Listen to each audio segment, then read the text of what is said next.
So I have ordered from this cube store, speedcubing.org, a few times now, and they have very good prices and service. I have uploaded lots of videos to try to help support the cubing community. Some of these have been reviews of cubes I have ordered from them, some I have ordered from elsewhere. I have held back from applying for sponsorship since previously my channel has not been great and my videos have not been very high quality. However, recently I have significantly grown my view count and video quality and feel a collaboration with speedcubing.org would be mutually beneficial. What are my main events? Hard to say really, since I practice quite a range, but probably Megaminx and Square One at the moment. What is my WCA ID? 2014ZEFF02. My YouTube channel, ZF Cubing Tutorials. My Instagram name, ZF Cubing Tutorials. YouTube subscribers, 384. Instagram followers, 843. How many cubing competition podiums do you have? Let me think. 3 in Scube, 2 in Megaminx. Does being the only person in a comp with a 5 blind success count? I assume it must do, so I guess that is 6 in total. How many cubing competitions have you been to? Let me check my profile on my phone. I think it's about 50. 54. Okay. Other social media I use. I am active on the speed solving forums, Cubers, various cubing Discord servers and Facebook groups. Why do I want to be sponsored and how can I help? I run a growing YouTube channel full of cubing tutorials. I am happy to help grow your store by providing a new audience.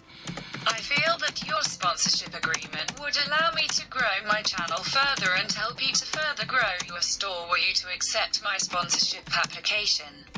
I could also benefit the cubing community by continuing to provide high-quality cubing tutorials.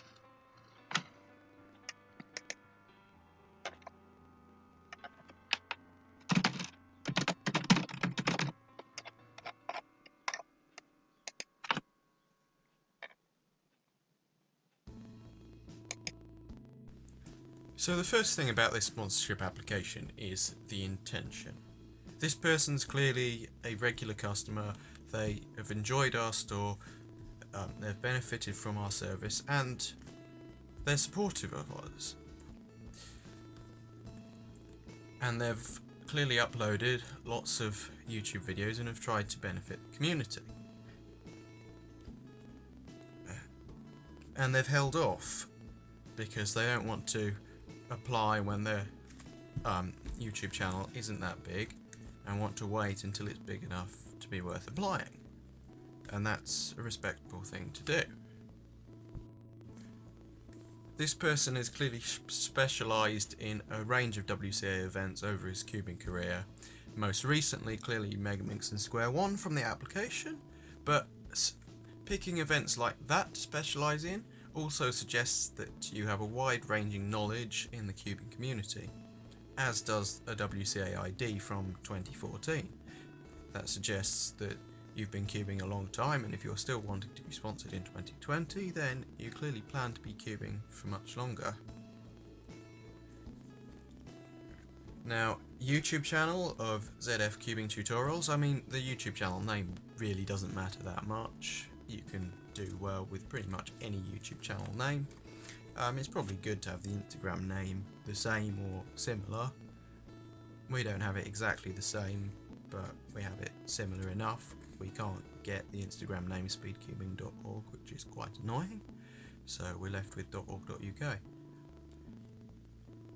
And with the Instagram YouTube subscribers and Instagram followers, I mean, it's not too big of a deal, but I mean, the view count's probably more relevant, and especially with Instagram followers, where if he happened to have be following 2,500 people, well, we'd know, well, wait a minute, he may have 843 followers, but that's only because a third of the people he follows have followed him back.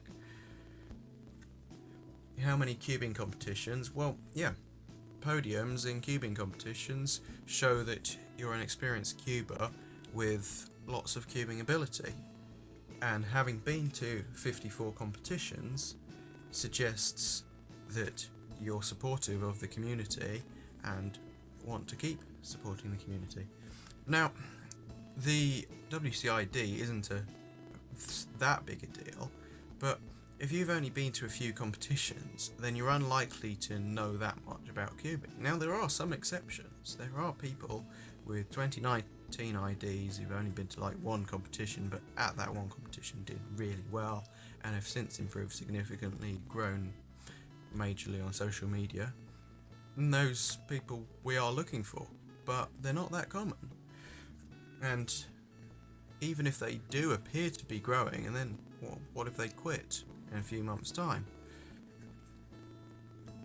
And then why do they want to be sponsored? Well, to grow their YouTube channel, but also to help us. We need some reciprocity. We need you to help us grow our store, but also we want to benefit the cubing community. What our store aims to be, what speedcubing.org aims to be, is a store run by cubers, for cubers. We are all good cubers. The two owners are in the top 100 in the UK. We're the only cube store in the UK, and probably the only cube store in Europe, except for possibly Strefa Kostek in Poland, to have... Yeah, Strefa Kostek in Poland. Michael Howsuk's much faster than me, but in the UK, there's no other cube store run by top 100 UK cubers, as far as I'm aware. And that's what we're offering. And we don't want to have that ruined by some sponsoree that's not top 100 in the UK or the equivalent, or has a good YouTube thing. Now, even just from looking at that sponsorship application, you would assume that they are a good cuber.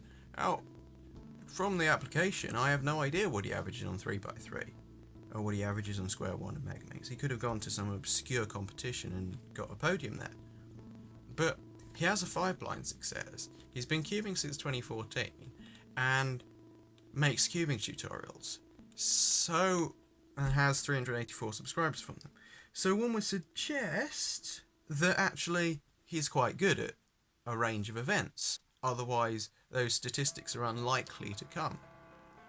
It's possible that he's not, and obviously we'll check WCA profiles to see if it's worth sponsoring. But generally, that, I suspect, would be a very good sponsorship application, and that's what we're looking for.